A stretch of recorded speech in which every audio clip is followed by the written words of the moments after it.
Oui, bonjour à tous et toutes. Eh bien, merci à toutes et tous de vous être connectés. On attend encore quelques personnes, mais qui nous rejoindront en cours de route. Merci tout particulièrement à Jean-Marie et à Coralie qui se prêteront tout à l'heure à l'exercice. Alors, juste deux mots techniques, mais j'ai l'impression que tout le monde maîtrise. Voilà, n'oubliez pas de couper vos micros quand vous n'intervenez pas, parce que sinon ça devient vite très compliqué. Moi, je peux de toute façon les couper en quelque sorte d'autorité en tant que modérateur, mais c'est pas très agréable.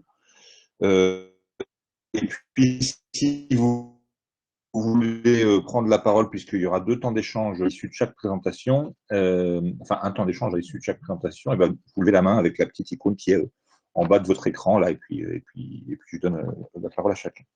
Donc, on est parti pour le 3e webinaire que l'URI Grand Est organise juste avant son congrès, le 2e qui traite en fait des questions de développement durable, puisqu'on en avait eu un premier qui avait traité des questions d'énergie, qui avait d'ailleurs été fait par Jean-Luc, et donc celui-ci qui va traiter de la question automobile et du passage à l'électrique.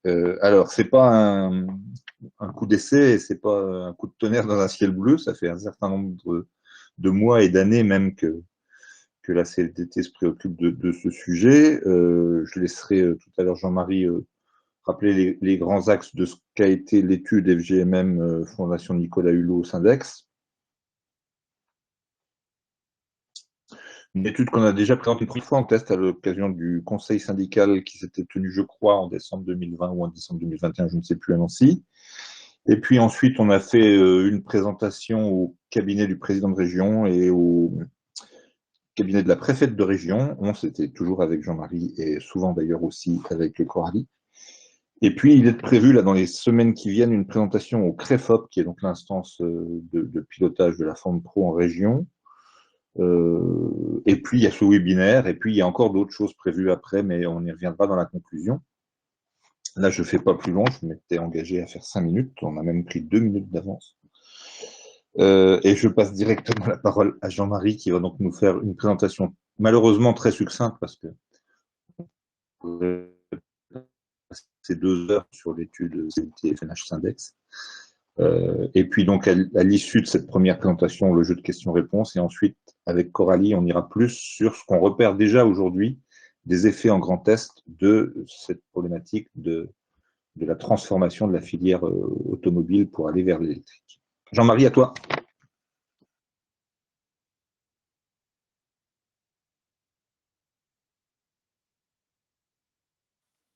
Vous m'avez entendu ou pas? Ouais, j'ai le micro coupé. Ouais, je disais merci Dominique donc pour cette introduction et pour nous avoir invités, et puis aussi déjà pour tout le travail qu'on a en cours sur le grand test par rapport à la filière automobile. Je te laisse diffuser les documents ou je le fais moi-même? Hop, voilà, si tu peux.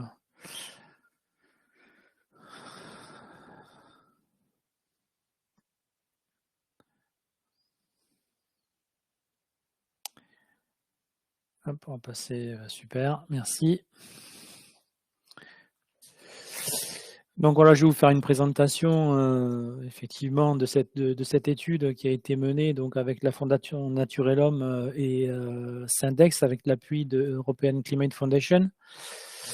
On peut effectivement la faire en version longue ou en version plus condensée. Donc là, je vais me limiter, on va dire, à une partie, celle du groupe motopropulseur. Donc cette étude, on l'a menée parce qu'on s'est posé la question en fait d'anticiper la problématique des emplois dans l'industrie automobile au regard des enjeux de transformation de l'industrie automobile, notamment ce qu'on sentait arriver depuis un certain temps, une évolution du mix moteur, quoi. Voilà, donc si tu peux passer à la planche d'après. Donc l'idée, c'était de répondre à la question, effectivement, de savoir si il y avait une équation à laquelle on pouvait répondre, une réponse à l'équation sur la conciliation climat et enjeu emploi. Voilà. Et du coup, si vous voulez, ce qui me semble important, c'est de mettre en évidence le travail qui a été fait d'un point de vue contenu. Donc, c'est une étude qui est sérieuse, qui a fait référence notamment au niveau de la filière automobile. Il n'y en a pas beaucoup qui ont été faites, notamment par des organisations syndicales et des ONG. Mais celle-ci fait référence. Donc, elle a été construite à la fois quantitativement et qualitativement, c'est-à-dire que tout ce qu'on a fait, c'est représentatif. Il y a eu des entretiens qui ont été menés avec des acteurs régionaux dans les 5 régions principales qu'on va voir tout à l'heure. Des entretiens avec des experts de la filière et au fur et à mesure qu'on produisait du contenu, on l'a testé par des webinaires et des ateliers où on confrontait un petit peu le contenu de ce qu'on avait produit avec des spécialistes, des experts du climat et des personnes du secteur automobile. Voilà. On va passer à la suite. Donc, pour rappeler, l'étude, elle est complète dans le sens où elle intègre à la fois la filière industrielle moteur, la partie des services de l'automobile et la partie filière énergétique, parce que effectivement, dans l'évolution du mix moteur, c'est quand même ces 3 secteurs-là qui vont être le plus impactés, on va dire, par les évolutions, quoi. Voilà. Slide suivante.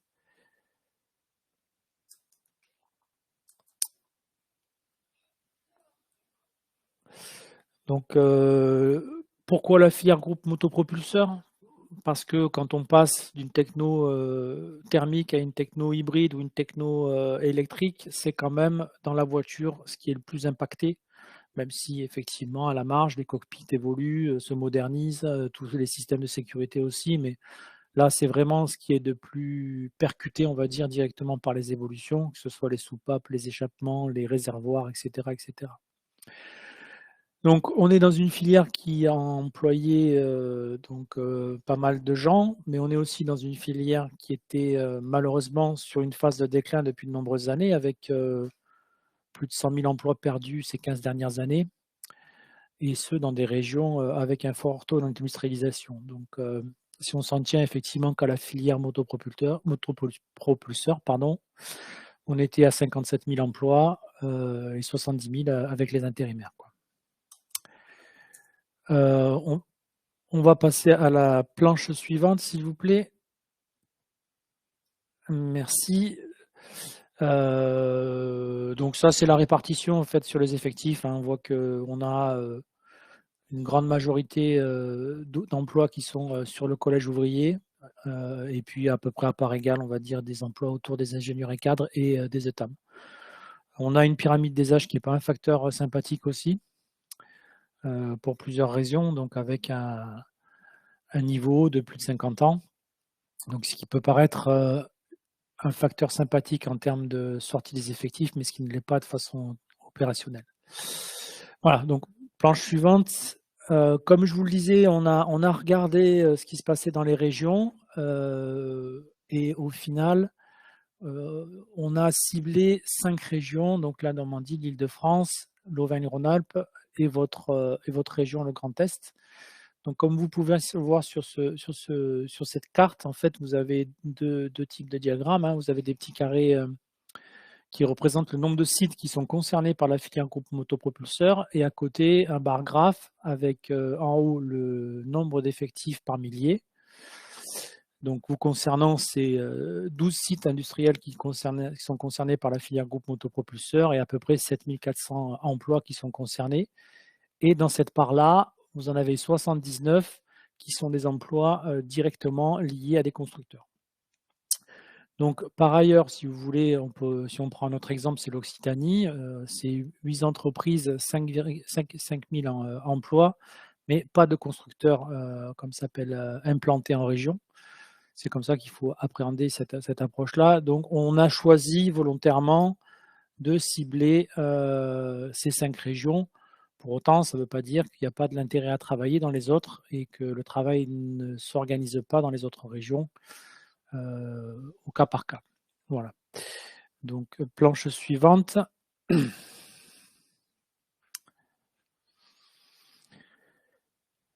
Donc, on a ciblé ces 5 régions parce qu'elles sont dans des contextes aussi différents les unes des autres, hein. Les régions Normandie, Hauts-de-France, Île-de-France et Auvergne, au regard du Grand Est, ne sont pas dans la même situation. Normandie, on a quelques implantations qui étaient déjà historiquement en lien avec l'électrique, notamment de Cléon. Île-de-France, on est quand même sur un territoire avec des problématiques emploi qui sont totalement différentes de celles des Hauts-de-France, par exemple, où aujourd'hui, on s'aperçoit que du fait des stratégies des constructeurs, on a une forte implantation, on va dire, de l'électromobilité. Rhône-Alpes, on était plutôt sur des logiques de petites entreprises avec des activités autour du décolletage. Et Grand Est, donc Grand Est, planche suivante. Grand Est, vous êtes donc bien plus au courant que ce que je ne peux l'être, on va dire de façon plus concrète. La région a un passé glorieux, on va dire, en termes de puissance industrielle.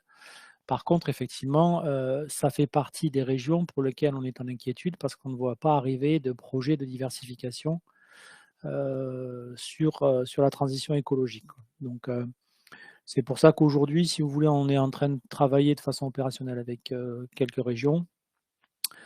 Donc, on a Grand Est, on a Île-de-France, on a Hauts-de-France et Bourgogne-Franche-Comté qui sont sur les rails. Mais la vôtre nous préoccupe tout particulièrement au regard de la transition et de l'implantation des entreprises de la partie groupe motopropulseur. Donc, planche suivante. Il y a de bonnes nouvelles, entre guillemets, mais encore faut-il les partager et qu'il y ait une gestion, on va dire, de ces bonnes nouvelles. C'est qu'on a effectivement, du fait de la transition écologique, des activités émergentes autour des batteries de traction, tout ce qui est électronique, donc, dont l'électronique de puissance. Toute la problématique à faire en lien avec le recyclage des batteries, le rétrofit et la rénovation de véhicules, la partie hydrogène, donc pour la mobilité, que ce soit donc la partie production comme la partie pile à combustible ou la partie hydrogène brûlé. Et puis tout ce qui est en lien avec les infrastructures. Voilà. Par contre, planche suivante, malheureusement, ça fait quelques années qu'on tire la sonnette d'alarme, mais on se retrouve dans une situation où on était déjà dans une logique de diminution des volumes affectés à la France. En 2018, on a par exemple la 208, la 2008 et la Clio qui ont quitté le territoire français. Ça nous a fait passer en dessous des 1 800 000 véhicules produits et assemblés en France. Et dans le même temps, derrière, on a eu les épisodes Covid et les tensions sur les semi-conducteurs qui n'ont pas arrangé les affaires. Bon. Des restructurations dans la R&D, des choix arbitraires des constructeurs où on a affecté des moteurs ou des silhouettes hybrides hors de France, et puis surtout un vrai retard à l'allumage sur la partie véhicule électrique. En 2018, les constructeurs français continuaient à lutter contre les normes CAFE, par exemple.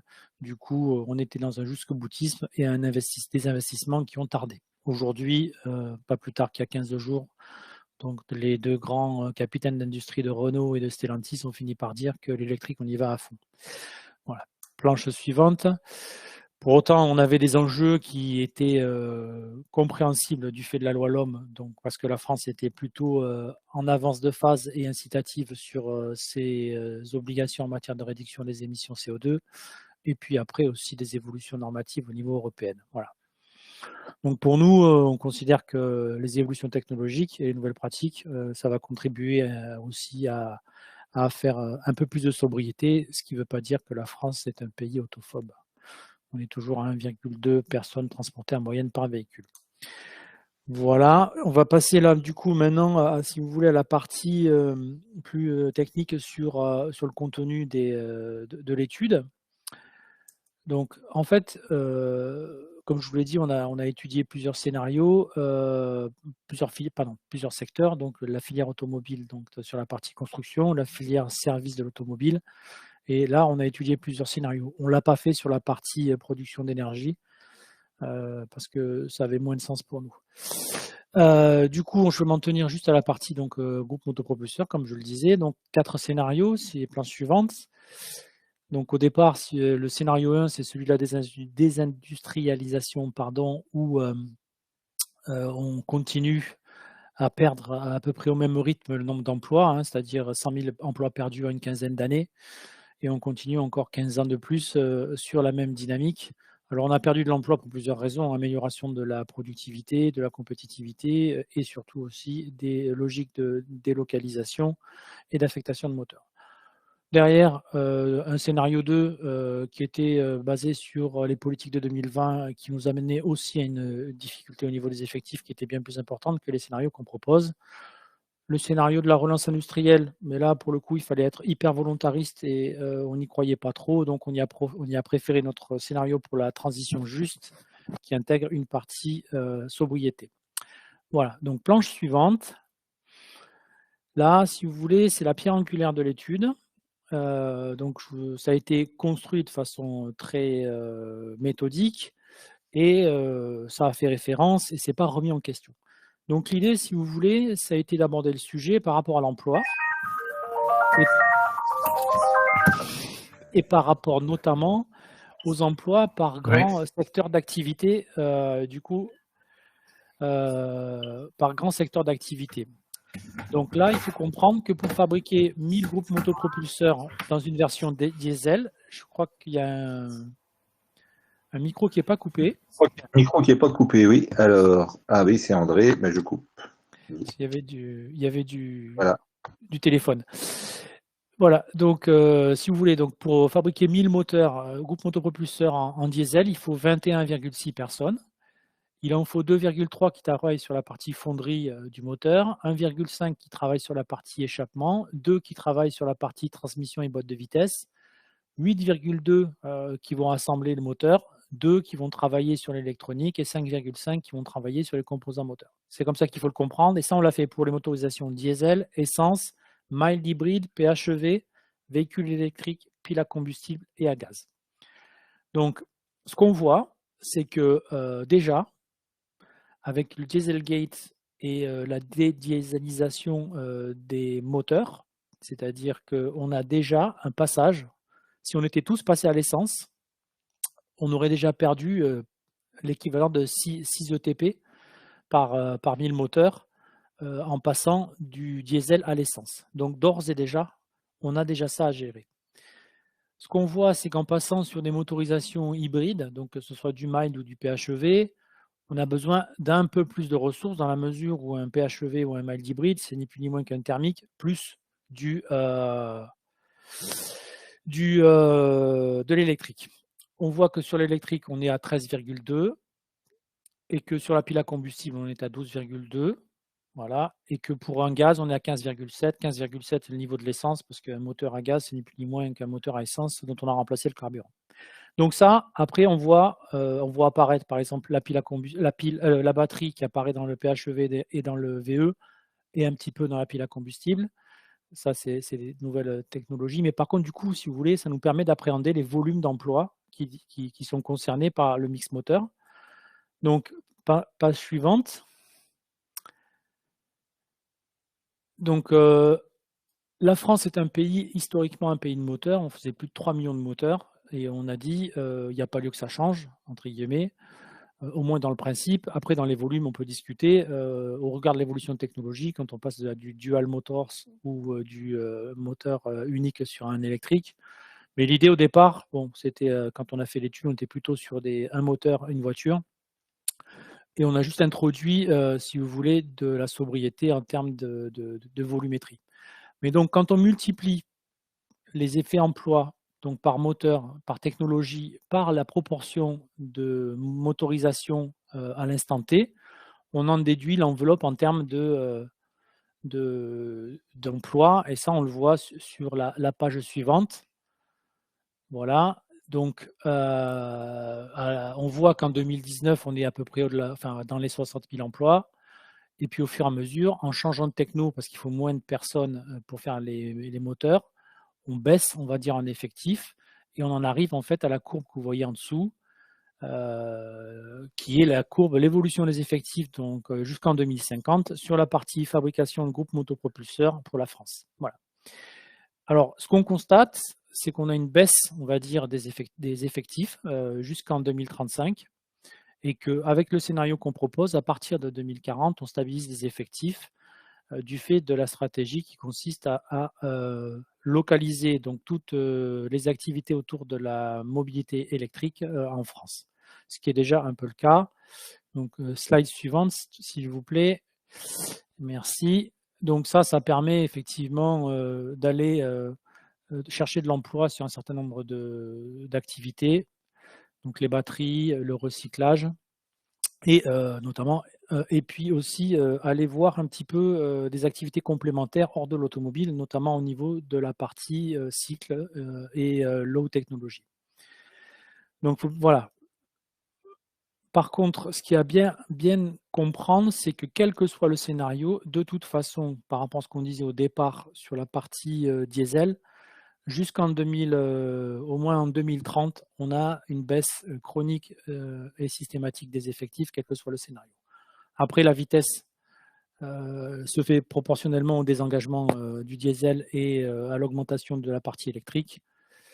Donc, page suivante. Voilà, donc ce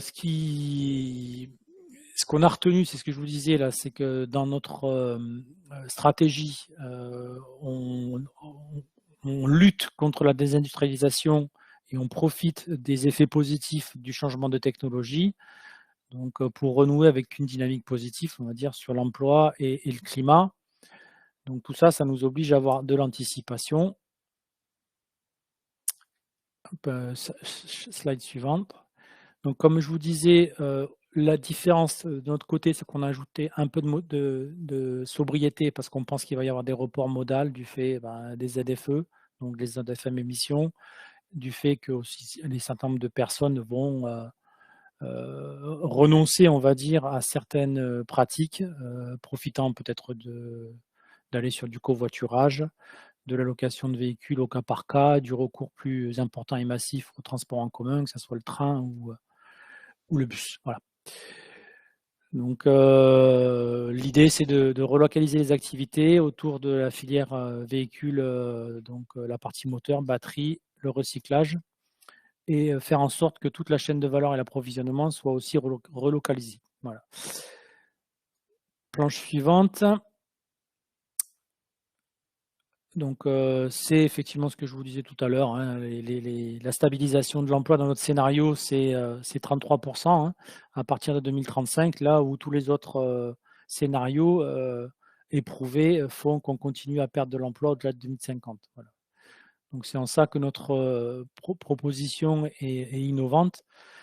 Mais pour ce faire, effectivement, il faut avoir... on va sauter les deux pages suivantes. Une, c'est juste les logos. Voilà. Donc les préconisations qu'on fait, c'est donc de créer les conditions favorables à la localisation ou relocalisation d'activités, hein, partant du principe que, idéalement, si on localise des activités, on n'aura pas besoin de les relocaliser. Donc c'est avoir des exigences en matière de conditionnalité des aides, qu'elles soient conditionnées à un aspect social et un aspect écologique. Favoriser le Made in France, donc je ne vous le cache pas, il y a quelques temps en arrière, quand on parlait de ça, on nous riait plutôt au nez, mais force est de constater qu'aujourd'hui, on a notamment un grand constructeur français qui fait de la publicité avec du bleu, blanc, rouge, un coq, et qui marque que ces véhicules sont assemblés dans leur manufacture de Douai ou de Maubeuge, par exemple. Donc ça veut dire que le message est passé et a du sens. Agir sur les normes. Donc en ce moment, on est en train de travailler sur les normes recettes. On a écrit d'ailleurs la FG2M à l'ensemble des députés européens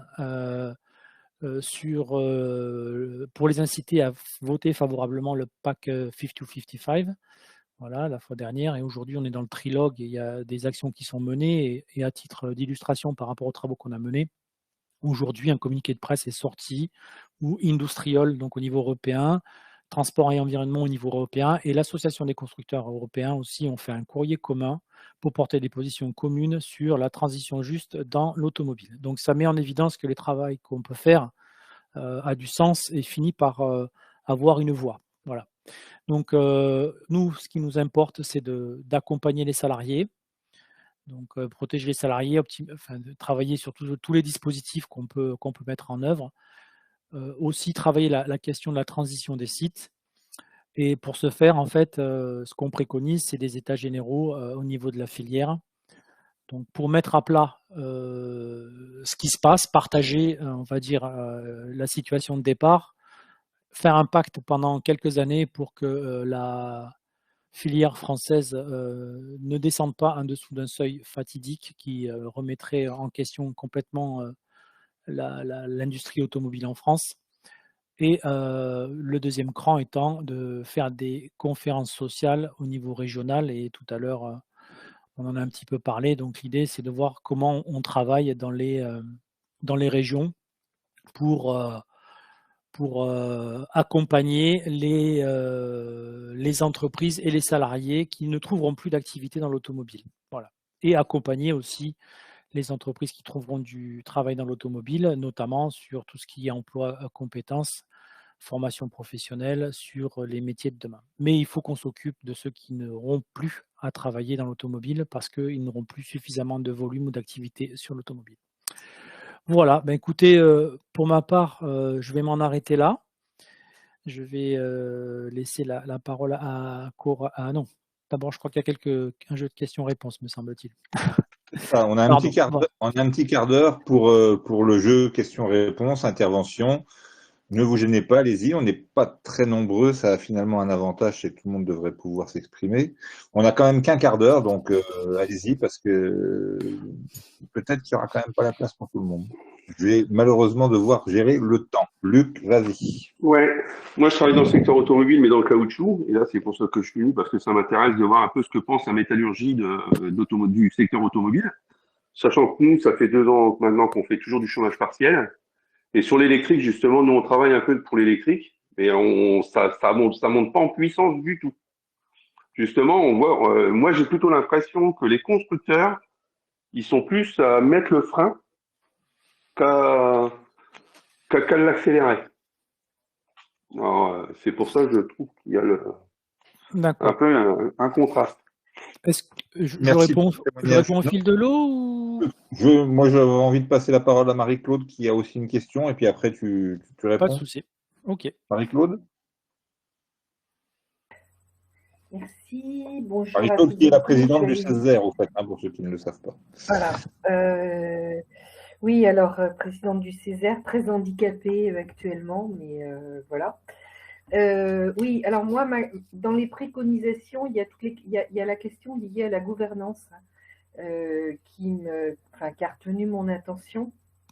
Parce qu'effectivement, quand on regarde la décélération de l'emploi industriel, nous aussi, en 2020, on avait plaidé pour une relocalisation, notamment de l'industrie, avec notamment plus la nécessité de l'industrie bas carbone, enfin des enjeux liés à l'industrie bas carbone, la nécessité d'une relocalisation. Et malgré tout, la décélération en termes d'emploi industriel, elle continue. Je reviens à cette question de gouvernance. On a, au niveau du CESER, à donner un avis sur le prochain SRDE2I, schéma régional de développement de l'économie, de l'innovation, internationalisation. Et moi, il me semblerait intéressant de regarder comment on peut réinscrire ces enjeux de la filière automobile à partir de l'étude qui est faite là et de l'analyse prospective qui est faite là, comment on peut effectivement la réinscrire dans le cadre du SRDE2I comme étant une des priorités du SRDE2I. C'est pas tant une question qu'une suggestion, en fait. Bien, merci pour la suggestion. Jean-Marie, et puis ensuite... Alors, sur la première question, alors déjà, pour te rassurer, Luc, entre guillemets, rassurer, on a de très bonnes relations avec nos camarades de la FCE et on travaille de façon très collaborative, on va dire, sur ce sujet de l'automobile. Pour la bonne et simple raison, effectivement, qu'il y a un certain nombre d'entreprises et de grands groupes français qui sont partagés entre les deux fédérations.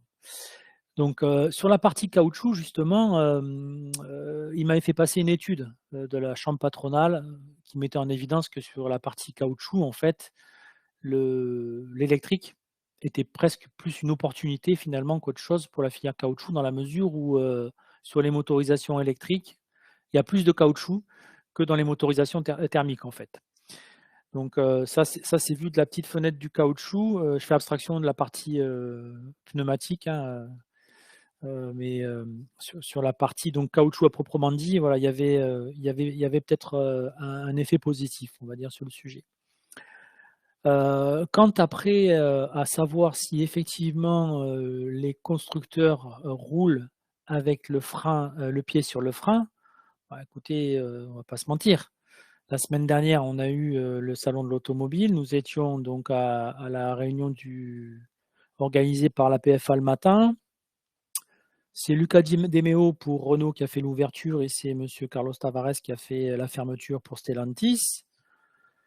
Comme je le disais, ils ont fait une interview croisée il y a un week-end en arrière où ils ont dit qu'ils y allaient à fond sur l'automobile. Il n'empêche que 15 jours après, un des deux capitaines d'industrie n'hésite pas à dire que les politiques n'écoutent pas les constructeurs et que ce n'est pas la bonne voie qu'on est en train d'emprunter.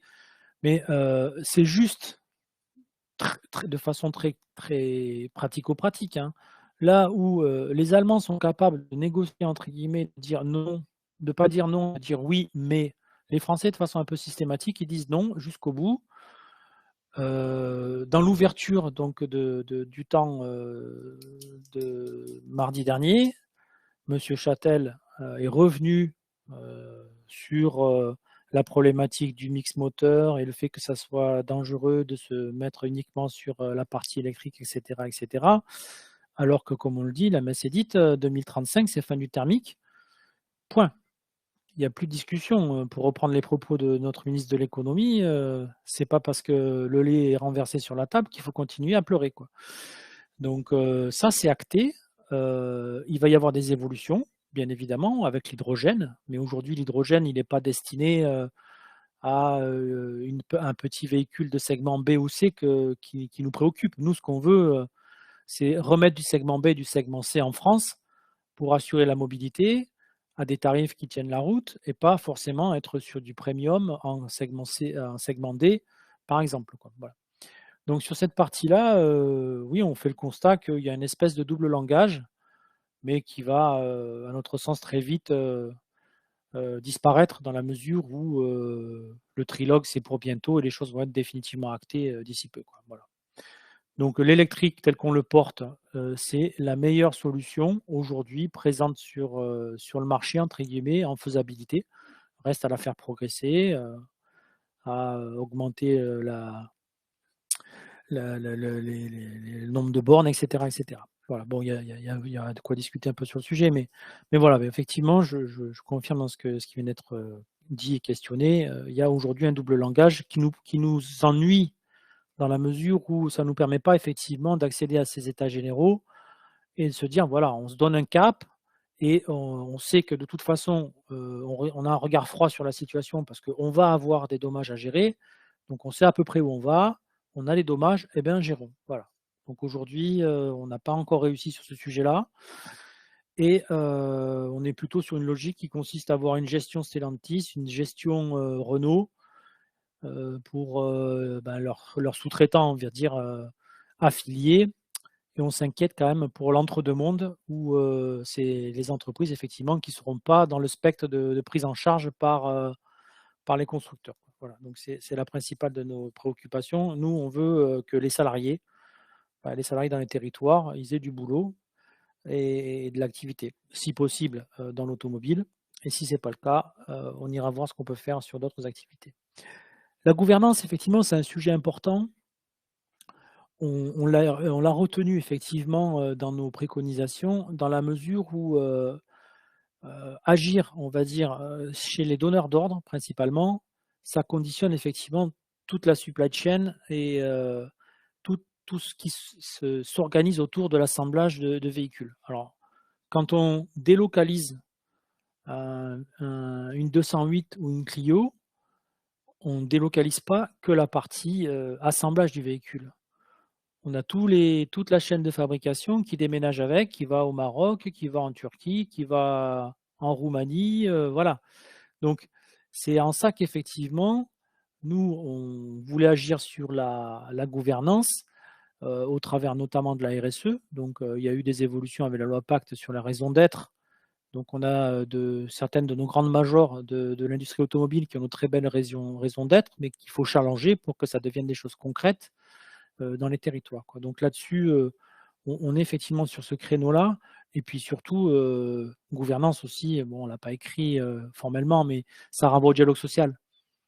Donc les choses ont un peu évolué avec des évolutions sur la BDES, sur les obligations d'information, sur les impacts environnementaux. Mais voilà, on est bien là.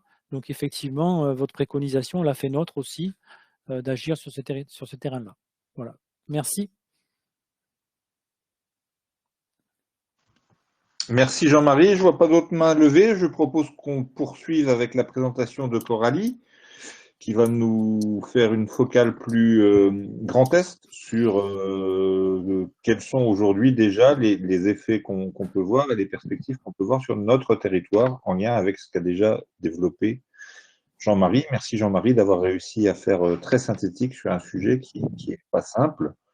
Coralie, je le redis, pour ceux qui ne la connaissent pas, c'est Madame Automobile au cabinet Syndex en quelque sorte. Et donc voilà, quelqu'un qui travaille évidemment beaucoup avec nous. Vas-y.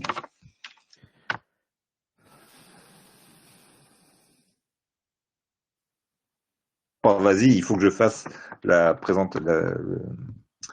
enfin le machin, je vais m'en occuper.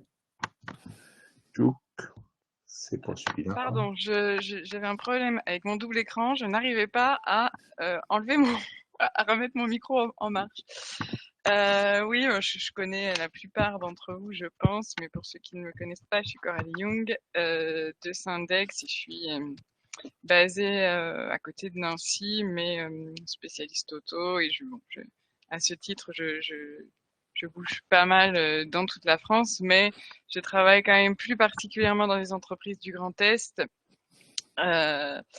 Et là, ce que je vous propose de faire, c'est par rapport à tout ce que Jean-Marie a présenté, qui est quand même assez inquiétant en soi, en tout cas pour l'emploi, c'est de voir finalement comment aujourd'hui les entreprises prennent ou pas des mesures, dans la région bien sûr, comment les entreprises prennent ou pas des mesures pour soit limiter l'impact de la transition si elles le peuvent, soit préparer tout de suite les salariés en leur donnant les possibilités d'améliorer leur employabilité pour que ce soit moins difficile pour eux de trouver un emploi quand ils seront obligés de s'en séparer. Alors, j'avais déjà fait un point comme ça au dernier Conseil du Riz et c'est vrai qu'en retravaillant mon support, je me suis rendu compte que ce que j'avais à dire était quand même moins sympathique cette fois-ci, parce que si tu veux bien aller sur le premier slide de Dominique, là en fait on est sur un contexte de crise qui dure depuis la crise Covid et qui, contrairement aux autres secteurs, n'a pas pu remonter à cause de la crise des semi-conducteurs et puis ensuite également du déclenchement de la guerre en Ukraine. Ce qui fait qu'en fait, les entreprises doivent s'adapter à l'évolution de la filière. Ça nécessite beaucoup d'investissements, ça nécessite beaucoup d'actions de formation. Mais en plus, elles ont un problème économique qui fait que, au bout d'un moment, elles ont tout simplement un manque de cash à cause de ces crises qui s'enchaînent. Alors, il y a eu beaucoup d'appuis gouvernementaux pour tenir durant la crise. Les prêts garantis par l'État qui ont été quand même très conséquents pour les entreprises auto, la prise en charge de la PLD, l'activité partielle de longue durée qui se poursuit, on en a parlé tout à l'heure, et la plupart des entreprises auto mettent en œuvre la PLD parce que pas suffisamment d'approvisionnement pour pouvoir produire, sans parler d'un problème de volume, il n'y a juste pas les pièces. Baisse des impôts pour toutes les entreprises aussi, assez conséquente. Et puis pour la préparation, pour les investissements, on a vu notamment dans le cadre du plan de relance arriver pas mal d'investissements relativement conséquents de la part de l'État, des chèques assez importants qui ont permis de faire des investissements souvent en process, soit donc pas forcément pour adapter les produits, mais pour adapter les process et être plus compétitif, enfin, au vu des directions bien sûr, être plus compétitif demain quand le marché redémarrera, si tant est qu'il redémarre. Sachant que une des choses qu'il faut avoir en tête sur la région, c'est que bien sûr, il y a beaucoup de sites constructeurs, j'y reviendrai.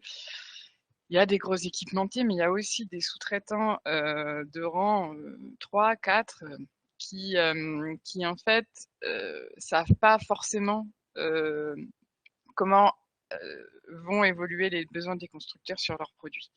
Parce que ce sont des produits importants pour faire fonctionner des véhicules, mais c'est tellement petit dans le scope des constructeurs qui ne pensent pas nécessairement à informer les directions des entreprises sur qu'est-ce qu'on aura besoin demain comme pièces.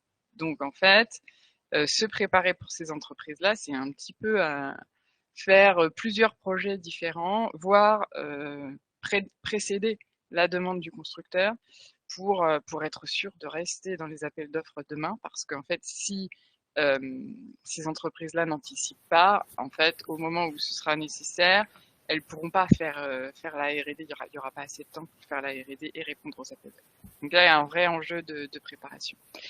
Malgré tout ça, si on passe au slide suivant, malgré tous ces appuis qu'on a pu voir, en fait, là, on a un gros problème de défaillance qui commence à arriver parce que même s'il y a eu des appuis, même s'il y a eu beaucoup d'APLD, on a des entreprises qui ont tout simplement plus de cash, qui sont mises en cessation de paiement, ou alors des entreprises qui ont des difficultés dans la crise et qui, au vu des évolutions et des investissements qui seraient nécessaires de faire pour pouvoir rester dans la partie demain, se disent c'est pas la peine. On n'y arrivera pas, donc on ferme. Ou alors on fait des plans de réorganisation beaucoup plus avec des grosses baisses d'effectifs. Alors il y a eu aussi des qu'on a appelé des faux plans de baisse, nous, c'est-à-dire on profite des départs pour ne pas les remplacer, les départs à la retraite ou des démissions de salariés qui veulent faire autre chose. Ça, c'est bien parce que ça évite les licenciements contraints et ça permet de baisser un petit peu les frais de personnel dans un contexte un peu tendu. Notamment, on a vu beaucoup ça fin 2020, début 2021, quand on pensait que la crise des semi-conducteurs n'allait pas durer, se disant bon, voilà, on apaise un petit peu notre charge de coût pour nous permettre de tenir plus facilement. Alors ça, déjà, c'est des entreprises qui vont relativement bien, qui peuvent se permettre de faire juste ça. Et après, ce qu'on a pu voir aussi, c'est que ça a pas mal désorganisé les usines, parce que en fait, une restructuration, même si ça implique des licenciements secs, c'est réfléchi dans l'ensemble. Alors que là, en fait, on profite des départs. Alors souvent, s'il y a de la mauvaise ambiance dans un service, c'est tout un service qui s'en va. Et après, ça implique quand même des désorganisations et des salariés qui se retrouvent avec une surcharge de travail pour ceux qui restent. Bon, néanmoins, on voit bien que là, il y a quand même beaucoup de défaillances qui arrivent en Alsace, en Moselle, beaucoup. Après, il y a aussi des choses qui nous inquiètent un peu outre-Rhin et qui ne seront pas sans impact, notamment pour la Moselle-Est, au niveau des frontaliers, parce qu'il y a des usines en Allemagne qui sont très, très, très proches et on a à peu près un quart des salariés qui sont français. Donc, si ces entreprises vont mal, évidemment, les salariés frontaliers vont être impactés. Là, on sent bien que c'est compliqué. Et qu'il y a déjà, alors c'est peut-être accéléré par la crise, mais il y a déjà des directions d'entreprise qui baissent un peu les bras.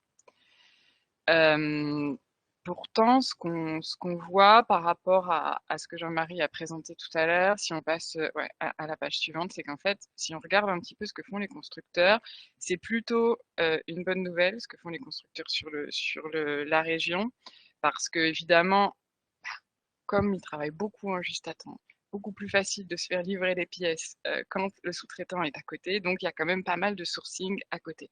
Et globalement, les sites qui sont présents sur cette carte font pas mal travailler, même si les sous-traitants travaillent pour d'autres, des Allemands notamment, ou d'autres sites français. Font quand même, ces sites-là font quand même pas mal travailler les équipementiers de la région et les sous-traitants de la région. Ce qu'on voit, c'est qu'en fait, on a plutôt un bon équilibre avec les sites Stellantis et notamment le pôle Trémery-Borny qui est vraiment très axé électrique. Alors, c'est pas sans conséquence sur l'emploi, bien sûr, mais au moins, c'est des sites qui vont perdurer et qui vont continuer à produire des moteurs et des éléments pour les véhicules électriques.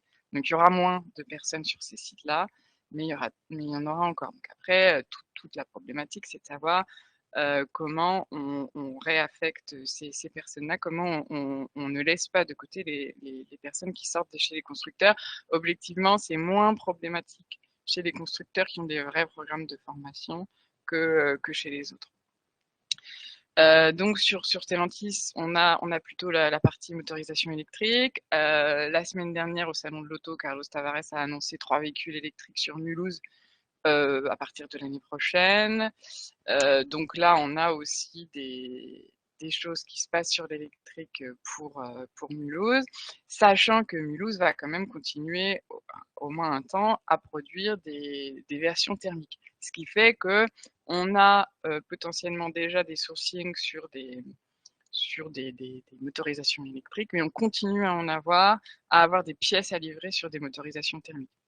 Sur Mulhouse, mais sur les 2 autres sites constructeurs, Batilly, donc, qui fait le master de Renault. Alors évidemment, le nouveau master aura des déclinaisons électrifiées, probablement hydrogène et électrique, mais le gros des volumes, au moins au début, ça restera du diesel. Et donc ça permet de tenir un petit peu le temps de développer d'autres produits à vendre à ces sites-là. C'est pareil pour Ambar avec le Grenadier. Pour le moment, il est 100% essence. Il y a alors là, c'est pas annoncé, mais disons des rumeurs dans la presse qui évoquent un intérêt pour l'hydrogène. Mais en tout cas, sur le territoire pour le moment, on a des constructeurs qui continuent à demander du thermique et d'autres qui vont commencer à demander de l'électrique, ce qui fait qu'on peut raisonnablement se dire que les sous-traitants ont le temps, pas 10 ans bien sûr, mais ont le temps de se préparer. Alors, comment ils se préparent si on passe à la suite, comment les équipementiers et les sous-traitants se préparent? Alors concrètement, il y en a qui malheureusement ne se préparent pas, et pour ceux-là, on est très inquiets, avec un maintien assumé du thermique, ce qui fait que voilà, si on est juste dans une transition en disant finalement on profite des volumes thermiques parce qu'il y en a encore, ce serait bête de ne pas les livrer, ça va, mais il y en a qui vont plus loin et qui disent nous, l'électrique, on n'y croit pas, éventuellement un peu d'hydrogène, hydrogène brûlé parce que finalement c'est la même technologie, sauf qu'au lieu de brûler du diesel pour la faire courte, on brûle de l'hydrogène, mais ça va être quand même vraiment des segments plutôt poids lourds et donc à très faible volume, comme l'a rappelé Jean-Marie. Ce qui nous intéresse aussi, c'est de voir ce qui se passe pour le véhicule particulier, parce que c'est ça qui fait les volumes. Donc là, on a des sites sur lesquels on se dit ça va être très compliqué. C'est fort heureusement pas la majorité des sites automobiles qu'on a dans la région. La plupart font un peu un entre-deux, se disent tant qu'on peut vendre des pièces à destination du thermique, faisons-le, mais préparons-nous à être en capacité de vendre des pièces sur les véhicules électrifiés. Au passage, c'est vrai que tout à l'heure, on a dit que l'étude, elle était sur le groupe motopropulseur. Maintenant, il n'y a pas que les sites motopropulseurs qui sont impactés par l'électrification, c'est ceux qui le sont le plus, mais on parlait du caoutchouc tout à l'heure, on a des sites d'injection plastique, on a des sites plutôt intérieurs du véhicule où au mieux, il va falloir adapter le produit. Et donc, en fait, il faut vraiment le travailler pour pouvoir le proposer le meilleur produit par rapport à la concurrence demain. ou alors il faut inventer des nouveaux produits parce que ça n'a plus de sens sur un véhicule électrique. C'est pas forcément des pièces moteurs. Donc tout ça évidemment, ça nécessite des investissements. Au passage, en général, on voit quand même que quand on fait des investissements sur produits ou sur process, on automatise. Alors dans les entreprises qui vont bien, c'est pas nécessairement destructeur d'emplois, mais dans d'autres, on voit qu'en fait, on a des stratégies un peu de laisser partir les départs à la production en les remplaçant par des intérimaires et puis quand on a, suffisamment d'intérimaires sur ligne pour, automatiser la ligne, on supprime les intérimaires et on automatise. Ça, c'est des choses qu'on voit aussi pas mal. Évidemment, si on investit dans les produits, dans les process, il faut former les salariés. Alors évidemment, on a des formations d'adaptation, on ne peut pas dire le contraire. En général, les plans de formation, sont plutôt, sur de l'adaptation.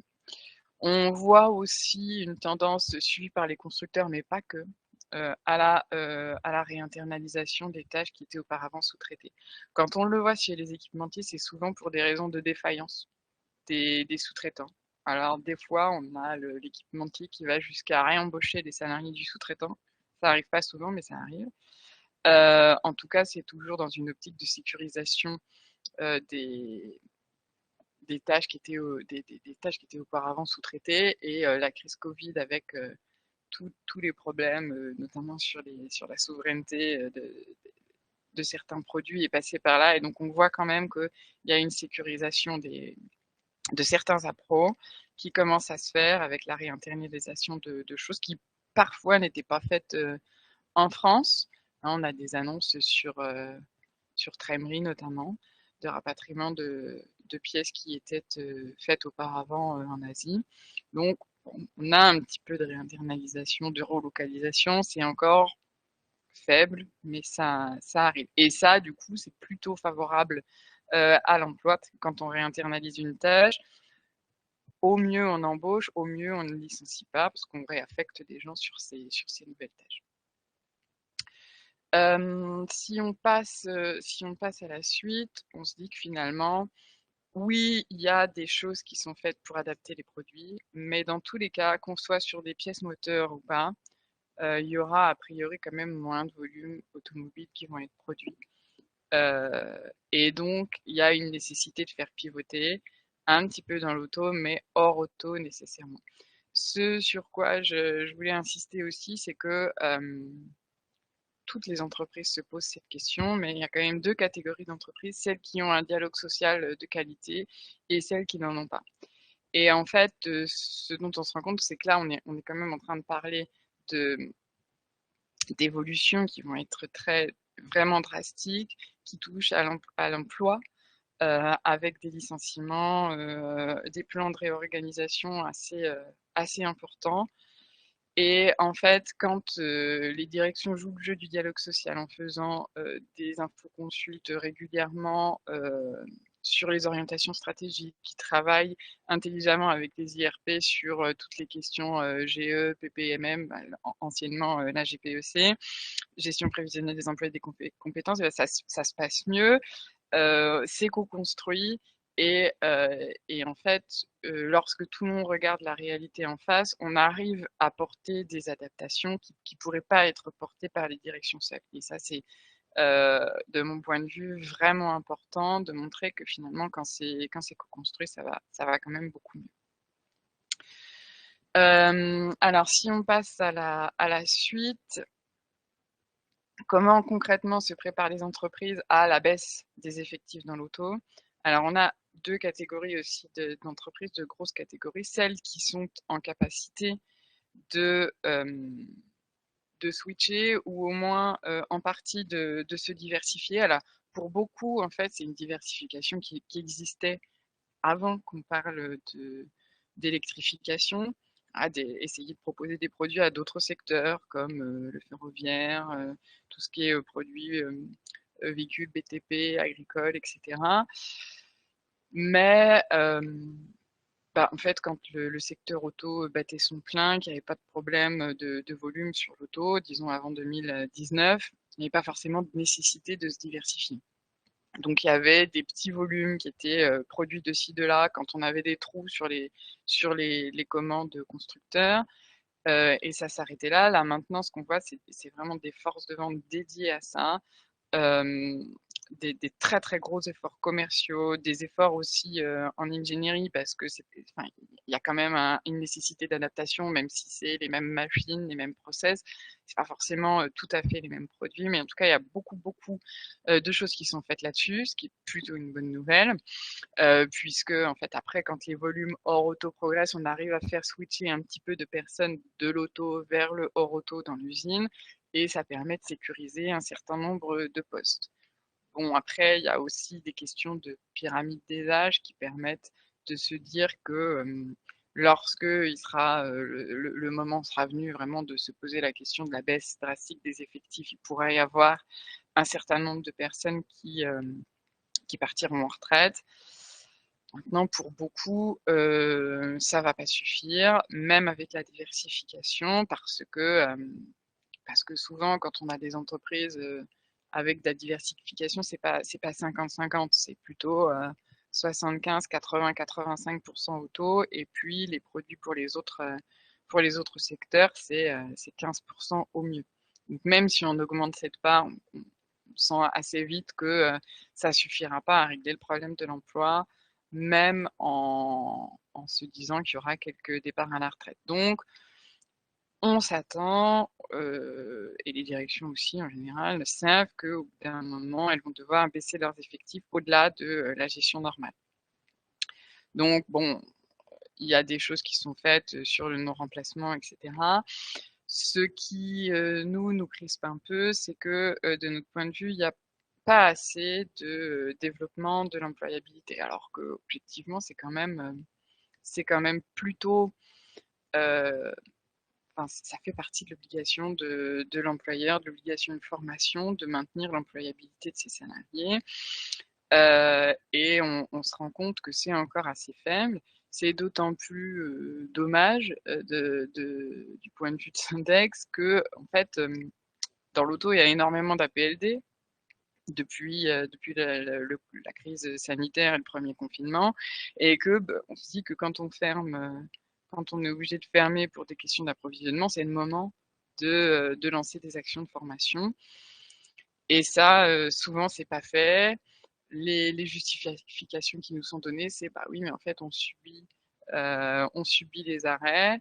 Quand on est constructeur, on sait le matin qu'on n'aura pas la pièce et qu'on va fermer le lendemain. Et quand on est sous-traitant, on sait le matin que le constructeur ferme et qu'on ne peut pas et qu'on ne pourra pas produire et qu'on va être obligé de faire de la PLD. Et du coup, on n'a pas le temps de travailler la formation. Et ça, c'est quand même assez dommage parce qu'il y a vraiment de gros enjeux d'employabilité et pas que, en fait, dans les entreprises qui risquent de baisser les effectifs. Si on passe à la suite, on constate des enjeux forts d'employabilité partout, que ce soit pour les entreprises en mutation ou pour les entreprises qui ne pourront pas maintenir leur effectif actuel. Ce que j'appelle entreprises en mutation, c'est les entreprises qui sont d'ores et déjà lancées sur l'électrique. Bon, il y aura peut-être moins de besoins en emploi, pas forcément. D'ailleurs, si vraiment on est sur des adaptations à la marge, on n'a pas forcément de baisse d'emploi à venir dans ces entreprises. En revanche, on a déjà des problèmes de recrutement, des problèmes d'attractivité de l'entreprise. Parfois pour des raisons de salaire, bon, quand même des régions avec, je pense la région avec le plus de pays frontaliers, des salaires qui sont quand même plus élevés ailleurs et notamment au Luxembourg. Donc on a cette concurrence qui n'aide pas. Mais c'est pas forcément qu'une question de salaire. Alors, une chose quand même que je constate depuis quelque temps et qui est vraiment, je pense, à porter au crédit des directions des ressources humaines de la région, c'est qu'elles travaillent vraiment beaucoup plus l'apprentissage en se disant, bah, en fait, on a besoin de compétences nouvelles demain, formons-les nous-mêmes. ce qui est plutôt une bonne chose, parce que ça donne la chance à des jeunes. Ça, on voit vraiment beaucoup plus de contrats d'apprentissage et surtout des contrats d'apprentissage qui après se terminent par des CDI. Donc ça, c'est plutôt une bonne chose. Là où vraiment dans ces entreprises qui n'ont pas de problème économique aujourd'hui, les remontées que les élus me font systématiquement, c'est on a besoin de nouvelles compétences, on nous présente des compétences qui ne sont pas présentes dans l'entreprise et qui doivent faire l'objet de recrutement, on ne les trouve pas parce que le marché de l'emploi est ce qu'il est, et on ne propose pas aux salariés en interne de se former pour acquérir ces nouvelles compétences. Et ça, c'est vraiment dommage parce qu'il y a déjà, alors pas tout le monde, mais par le biais des entretiens individuels notamment, on a des gens qui disent bah, moi, je me formerais bien sur tel sujet voilà, pour lui et pour faire progresser aussi la connaissance de l'entreprise. Et en fait, ça, c'est très très peu envisagé par les entreprises aujourd'hui. Et c'est dommage, surtout quand on n'arrive pas à recruter, c'est dommage. Et en plus, je parlais d'attractivité. Il y a évidemment le salaire qui est important pour donner envie aux gens de venir travailler dans une entreprise, mais le fait de se dire que quand on rentre dans une entreprise, on n'est pas bloqué sur un poste et que si on a envie d'évoluer, on peut et que l'entreprise est prête à mettre en place les actions de formation nécessaires, c'est clairement, je pense, un plus pour attirer des gens dans son entreprise.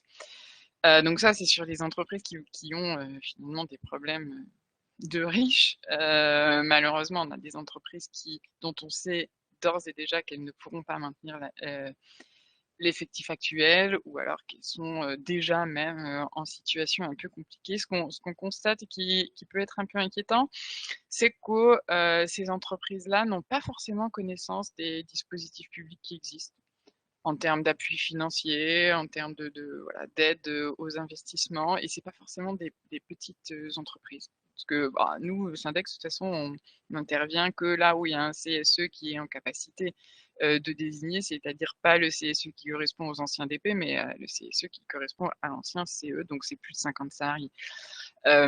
Mais voilà, même dans ces entreprises de plus de 50 salariés, il y a parfois une méconnaissance de ce qui existe en termes de formation, en termes d'aide publique sur le territoire ou même au niveau national. Et c'est un peu dommage parce qu'il y a des choses qui pourraient être mises en place. Et alors autant on peut trouver dommageable qu'il n'y ait pas de formation d'employabilité dans les entreprises en mutation, autant dans les entreprises qui savent qu'elles vont devoir largement tailler dans leurs effectifs demain, c'est pas plus fait. Et alors là, c'est presque une faute parce qu'en fait, on sait que ce qui va permettre de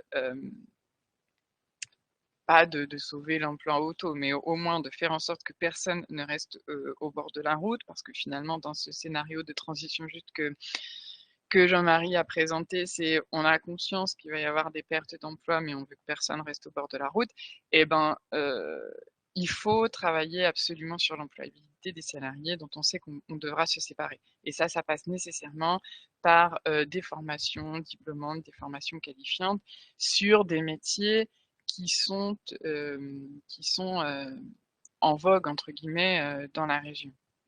Alors, je voulais finir par ça pour donner quand même un petit peu une note positive sur le dernier slide. C'est que, en fait, souvent, on entend des analyses peut-être un peu taillées à la hache sur il y a une dégradation de l'emploi industriel. Demain, il y aura moins d'emplois industriels en France, mais c'est pas grave parce qu'il y aura plus de besoins dans les services. Et du coup, ce qu'on me rétorque, c'est oui, mais moi, je suis chaudronnier, serrurier, je ne suis pas aide à la personne. Et il y aura sûrement des gens qui, en se disant bah, je vais devoir quitter mon entreprise, auront envie de faire une reconversion longue et d'aller plutôt sur une tertiaire, mais bon, ça va probablement pas être la majorité des gens. Et ce qu'en fait on constate quand on regarde là les besoins des entreprises, là j'ai essayé de vous lister un petit peu tous les métiers qui sont des métiers industriels qui existent dans les boîtes auto et sur lesquels les DRH nous disent on cherche du monde et on ne trouve pas. Donc en fait il y en a, et ce ne sont pas des emplois tertiaires. ce sont vraiment des emplois industriels qu'on peut trouver dans les entreprises auto. Alors évidemment, il y a sûrement des adaptations à faire et c'est pour ça que je dis que j'insiste très lourdement sur il y a nécessité de permettre aux personnes qui sont potentiellement épuisées de se former pour réussir à s'adapter sur ce type de métier. Là, ça va quand même être des formations beaucoup moins longues que se reconvertir dans le tertiaire et surtout, ça va plutôt être en conformité avec l'idée de départ de la formation de la personne, même si on peut encourager les reformations lourdes. Il y a d'autres reconversions moins lourdes qui sont possibles dans la région. Voilà pour les principaux messages que je voulais vous faire passer. Je ne sais pas si j'ai à peu près respecté le temps, c'est ce qu'on s'était dit, il me semble. Tu as parfaitement respecté le timing, c'est un vrai bonheur d'être animateur d'une table ronde avec vous, parce que vraiment, ouais, c'est aux petits oignons. Bon, bah écoutez, on a du coup un bon quart d'heure là pour un jeu de questions-réponses. J'imagine que les acteurs de terrain que vous êtes ont des trucs à dire en rebond à ce qui vient d'être présenté par Coralie. Et puis Jean-Marie, évidemment, si tu veux toi aussi participer à l'échange, on est entre nous. Allons-y, qui se lance? Alors attendez, parce qu'il faut que je mette le... Ça y est, j'ai une demande. Michel, vas-y. Oui, juste une remarque par rapport à l'intervention de Coralie. Elle fait un peu suite au comité de groupe qu'on vient d'avoir, où elle était d'ailleurs présente, Coralie. Je ne sais pas si tu as le même sentiment que moi, mais on a, bon, ce que tu dis, c'est juste. Moi, je suis d'accord avec toi par rapport à ce qui se passe dans les entreprises. Ceux qui n'ont pas envie de basculer à l'électrique n'y basculeront pas. Ça va disparaître tranquillement tant que la transition elle se fait. Pour autant, le groupe dans lequel on est, un grand groupe, du coup, lui prône un autre message. Du coup, ce qui serait intéressant, c'est de voir si les autres gros sous-traitants prônent le même message, à savoir que le thermique, encore de très très beaux jours devant lui. Jamais on tiendra le timing pour 2035, contrairement à ce que disait Jean-Marie. Qu'il devrait y avoir environ encore presque 60% du parc automobile qui va vivre en thermique, alors hybride ou non hybride, hein, mais pendant un long moment, et que là où par contre ils ont peut-être un peu raison, et on va vivre avec plusieurs technologies pendant un certain temps. Là, je pense qu'ils ont un peu raison. Effectivement, on ne va pas basculer du thermique à l'électrique, ça c'est, je pense, effectivement pas possible, mais qu'on va vivre avec plusieurs technologies en même temps, en attendant d'être capable de passer au tout électrique avec de l'hydrogène ensuite, enfin, etc. Mais les constructeurs, enfin les sous-traitants prônent le message, jamais on va y arriver, il ne faut pas s'inquiéter, il y a encore du boulot pour le thermique. Alors c'est un peu en contradiction avec ce qu'on disait avant. Les constructeurs, eux, ils disent on y va à fond maintenant dans l'électrique. Donc, on commence un petit peu à perdre notre latin dans cette affaire-là. Qui dit vrai, qui dit faux. On ne sait plus qui croire. Est-ce qu'effectivement, on va y arriver là, à l'électrique en 2035 je ne sais pas trop. Est-ce que l'Europe sera capable de dire maintenant à tous les constructeurs c'est fini, il n'y a plus de thermique? En plus, avec ce qui se passe un petit peu en termes d'énergie, la guerre qui n'en finit pas en Ukraine pourrait effectivement retarder un petit peu les dates. Alors, bon, moi je suis un petit peu partagé, je vous avouerai que j'y croyais aussi fortement en 2035.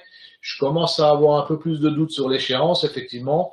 Je situerai ça un peu plus tard, mais ce que semblait dire le sous-traitant, c'est que le virage serait aux alentours de 2027-28.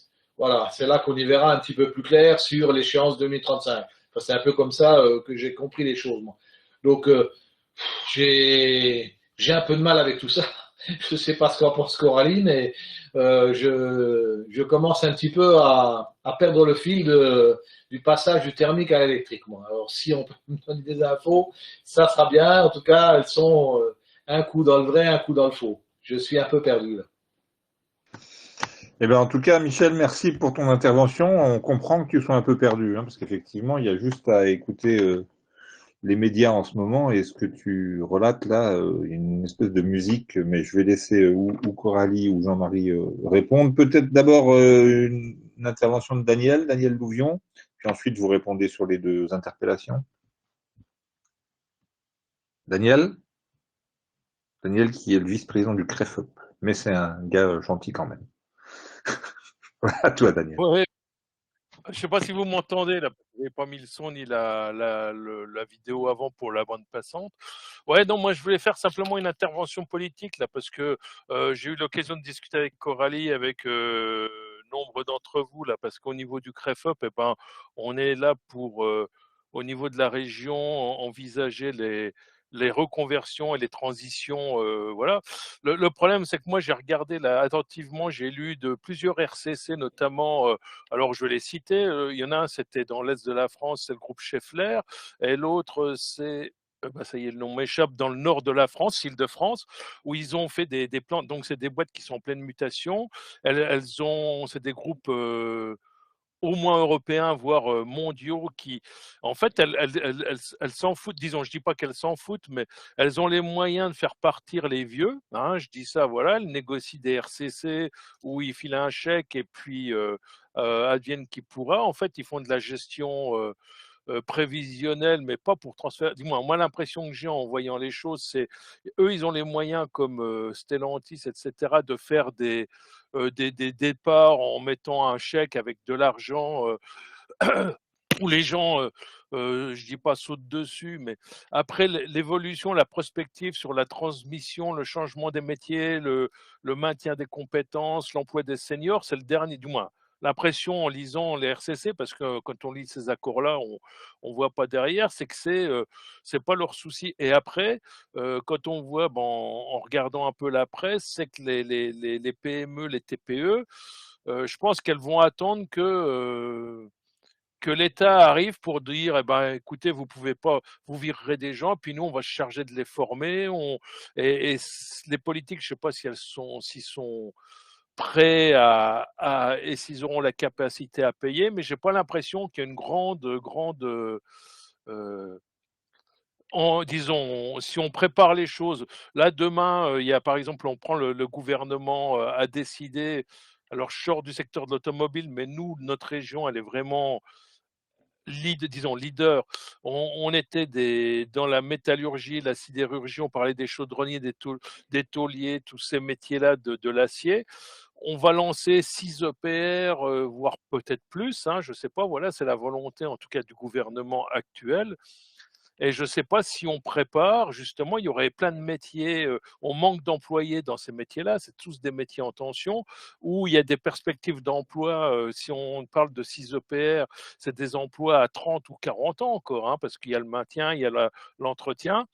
Et je ne suis pas persuadé, comme pour l'électrique, qu'on prévoit les formations, les emplois de demain. Parce que bon, dans la robotique, moi j'ai discuté avec des gens de Stellantis et ils ont créé une boîte qui s'appelle e-Motors, hein, je crois, hein, à Trémery, où ils vont maintenant intégrer, c'est beaucoup robotisé, c'est-à-dire qu'il va y avoir par contre, dans la soudure et tout ça, dans tout ce qui est tuyauterie, il faut de la main-d'œuvre et de la main-d'œuvre spécialisée, compétente, etc. Et j'ai pas l'impression qu'on prend le chemin de former les gens. Alors, je ne sais pas ce qu'on va faire, comment on va se retrouver, mais voilà, moi, j'ai plein de questions, j'ai pas de réponse et je ne sais pas si vous en avez, quoi. En tout cas, la question est notée. Coralie, Jean-Marie, lequel de vous deux, les deux, allez-y. Moi, je veux bien répondre peut-être déjà à ce que Michel disait. C'est vrai que, bon, on a un gros groupe là qui dit que il y aura pas, enfin, limite même, il n'y aura pas d'évolution vers le thermique, enfin, vers l'électrique, pardon. Bon, si vous voulez, je peux vous faire un petit résumé de ce que nous, les directions nous disent quand on les voit. Les directions de la région, j'entends, des équipementiers ou des sous-traitants. Il y a vraiment, je trouve, eu un passage avec la décision de la Commission européenne là, avant l'été sur la fin du thermique. Honnêtement, nous, ça ne nous a pas beaucoup surpris. On ne s'attendait pas à autre chose, mais j'ai l'impression que ça a mis quand même un petit coup d'électrochoc aux derniers qui n'y croyaient pas. Après, c'est vrai qu'il y en a qui nous disent oui, mais vous comprenez avec les prix de l'élec, etc. Ou même les besoins en électricité avec toutes les tensions qu'on peut connaître là avec la guerre en Ukraine. C'est pas pour demain, etc. N'empêche que après, quand on leur dit, bah oui, mais si vous regardez les plans produits de PSA, de Renault, de Daimler, de Volkswagen, en fait, eux, ils disent qu'à partir de 2030, ils ne vendront plus que de l'électrique en Europe, en véhicule neuf. Donc, même si peut-être ça va être un peu ralenti, même à la limite, si on se dit que l'échéance de 2035, elle peut être repoussée, a priori, c'est pas prévu, mais pourquoi pas? De toute façon, en fait, ce que se disent les directions, c'est que ça arrivera et qu'il faut s'y préparer. Donc là, moi, ce que je trouve, c'est qu'elles sont plutôt le thermique, c'est plutôt une opportunité de tant qu'il y en a, on serait idiot de pas le faire. Donc on continue à le faire, mais on sait que demain, ce sera plutôt l'électrique et on y travaille. C'est plutôt maintenant comme ça que les directions raisonnent. Et après, voilà, effectivement, on a des présidents, des directeurs généraux de constructeurs qui disent, qui alertent, etc. N'empêche qu'ils adaptent leur plan produit et qu'ils se disent en capacité de vendre 100% pour les véhicules particuliers, 100% de véhicules électriques à partir de 2030. Alors c'est vrai que sur les RCC, j'en ai pas parlé parce qu'on n'en voit pas énormément, enfin si, il y en a eu une grosse dans la région. C'est vrai que c'est un problème. Et en fait, ce qu'on constate, c'est que quand on est dans un gros groupe, effectivement, il y a les moyens financiers pour faire partir les gens et on profite des retraites. Et s'il n'y a pas assez de personnes en âge de prendre leur retraite ou pas trop loin, eh ben, on sort des plans de rupture conventionnelle collective pour dire, bah, si vous avez un projet, partez. L'idée étant de se dire, bah, finalement, ces personnes ont un projet, donc c'est pas ça évite d'autant d'avoir des personnes sans solution, quoi. Ça se discute, ça peut ne pas être idiot aussi. Encore une fois, il y a les formations qui vont derrière. Si on est sûr que c'est pas juste une rupture, parce que ça s'est vu aussi, c'est pas juste on en profite pour faire un peu le ménage des gens qu'on voudrait voir quitter l'entreprise, parce que malheureusement c'est arrivé ça. Il faut qu'il y ait des actions d'employabilité derrière. Et le risque aussi en faisant ça, c'est que, je me souviens, on avait eu l'échange avec Michel, c'est qu'au bout d'un moment, en fait, il y a aussi, on voit que la région elle est très très fortement automobile, qu'il y aura pas assez, enfin, que l'automobile demain emploiera moins de monde. Mais en fait, il y a quand même une responsabilité collective de se dire, on ne peut pas tout résoudre par la pyramide des âges, parce qu'en fait, quand on ne remplace pas par quelqu'un de plus jeune, quelqu'un qui part en retraite, on détruit un emploi dans la région, quoi. Et, et en fait, ok, on licencie pas la personne parce qu'elle part en retraite, mais on n'embauche pas un jeune à la place, et ça pose problème quand on regarde au niveau régional. Et c'est pour ça que là, je rejoins complètement Jean-Marie quand il dit qu'il faut y travailler au niveau régional et y associer le plus de monde possible, parce qu'il n'y a que comme ça qu'on va réussir à traiter ce point, parce que le problème, c'est que laisser chacun traiter ça de son côté, ben, on va avoir ceux qui peuvent pas, qui sont complètement étouffés, qui n'ont pas d'autre solution, c'est de fermer, et alors du coup avec des conditions pas particulièrement sympathiques pour les salariés, avec le minimum légal, celles qui ont les moyens, mais qui du coup se soucieront pas, par éventuellement avec pas les amendes, mais voilà, les obligations de revitalisation, loi Florange, etc. Elles ne vont faire que ça, alors que probablement il y a quand même beaucoup d'autres choses à faire. Merci Coralie. Jean-Marie, je crois que ton micro est ouvert. Mais on ne t'entend pas. Allô? Oui, ça y est. Oui, je sais pas, oui, tout à l'heure, je disais dans la présentation que la pyramide des âges, ça pouvait être un facteur sympathique ou pas. Et c'est typiquement par rapport à ce que vient de dire Coralie. Daniel, tu faisais référence à des choses qui sont passées dans les Hauts-de-France. Je vais prendre le cas de Douvrin, donc l'ancienne Française de mécanique, qui faisait des moteurs. Ils devaient faire des moteurs génération 3 hybrides. On les a délocalisés en Hongrie. Et au passage, on va faire partir 300 salariés en RCC. Et quand on regarde dans le détail, la pyramide des âges, c'était une pyramide en dos de chameau, avec un seuil de coupure aux alentours des 50 ans. Voilà, donc il n'empêche qu'au bout du bout, on a transféré une partie des activités et des gens vers ACC qui va fabriquer des batteries. Donc, et de l'autre côté, on aura quand même perdu 300 emplois. C'est ce qu'on disait depuis le début, et malheureusement, ça va s'avérer comme ça. Donc, juste pour rappel, l'étude, on l'a faite en 2021, et on s'est positionné sur l'arrêt du thermique bien avant que la Commission européenne le fasse, en fait, parce qu'on estimait que c'était la seule façon de rattraper un retard conséquent qu'on avait par rapport à d'autres acteurs. J'entends la question de Michel. Donc Michel, c'est pas la première fois qu'on en parle, de l'effet Highlander, de certaines entreprises qui promettent d'être les derniers de la soupape, les derniers du pot d'échappement. Effectivement, il y aura un dernier, mais il n'y aura pas que des derniers. Et l'attitude qu'on a au niveau donc, de cette étude, c'est de dire qu'il faut qu'on ait un regard froid sur la situation, pas un déni de réalité. Donc Coralie l'a dit à juste titre, il y aura moins d'emplois, et on l'a dit tout à l'heure, il y aura moins d'emplois demain dans l'automobile.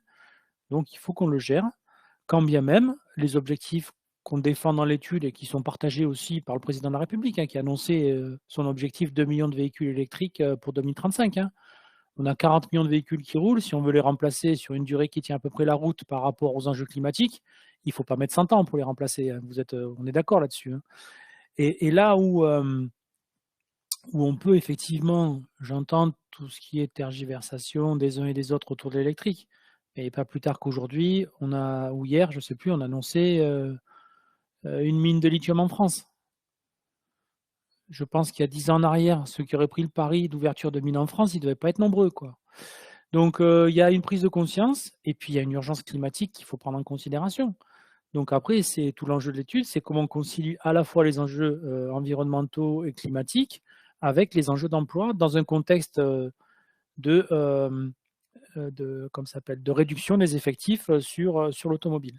Parce qu'aujourd'hui, effectivement, on fait venir des silhouettes, mais ça a bien été dit, il va falloir moins d'emplois pour faire les voitures de demain.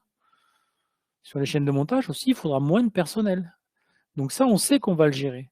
Donc, ne pas le gérer, pour nous, c'est du déni de réalité. Et c'est la meilleure façon, effectivement, d'arriver dans des situations où, à la fin, on sait qu'on aura des drames à gérer. Et c'est ce qu'on veut éviter.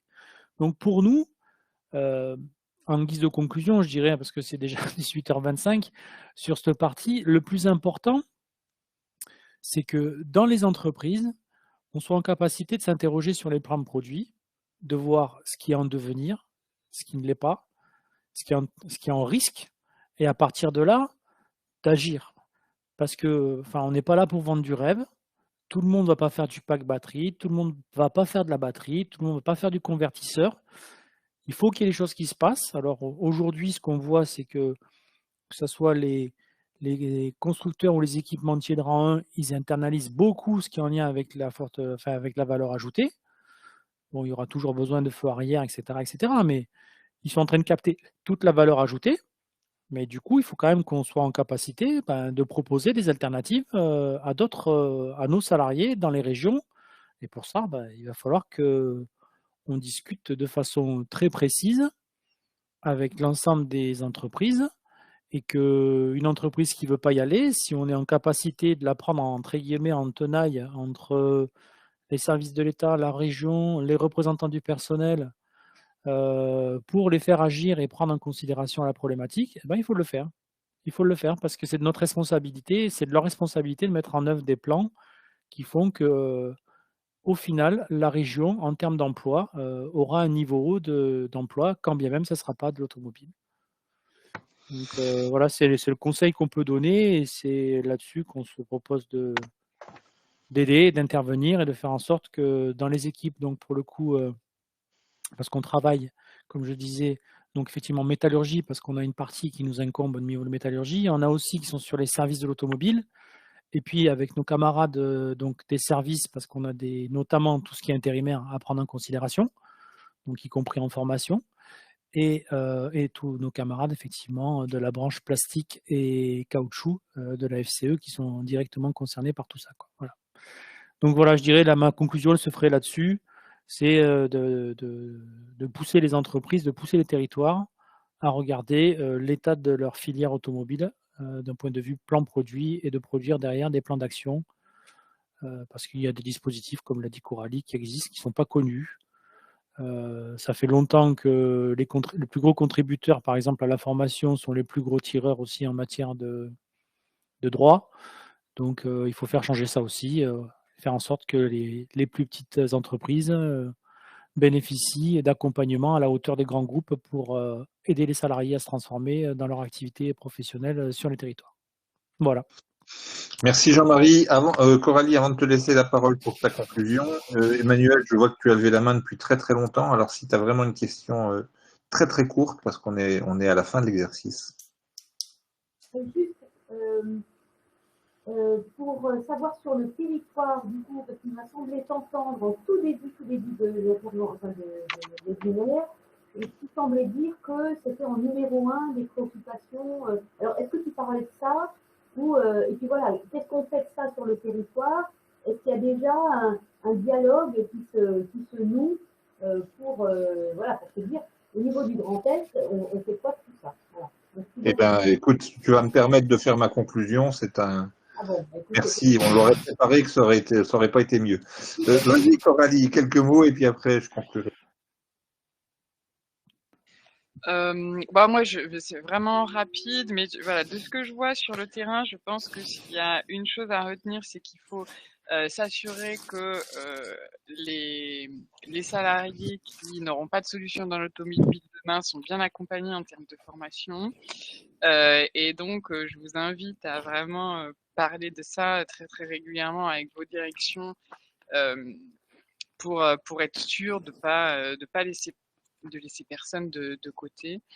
Et puis voilà, c'est vraiment faire marcher le dialogue social pour pas dédramatiser, parce qu'effectivement, bon, c'est un choix, la transition, d'un point de vue environnemental, elle est primordiale, mais ça a des conséquences assez lourdes en termes d'emploi. Mais en fait, le fait d'en parler, ça permet de trouver des solutions avec les directions, avec les fédés, avec tous les gens qui peuvent accompagner autour.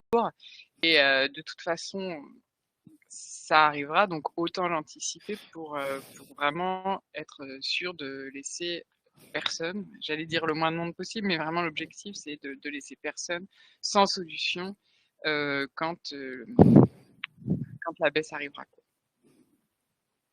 Merci Coralie. Eh bien, écoutez, en conclusion et puis aussi en réponse à la question d'Emmanuel, donc je boucle avec ce qu'on disait en tout début de séminaire, enfin de webinaire. Ça fait maintenant presque un an qu'on essaye de convaincre État en région et Conseil régional de l'urgence de la situation et de la nécessité qu'il y a d'agir.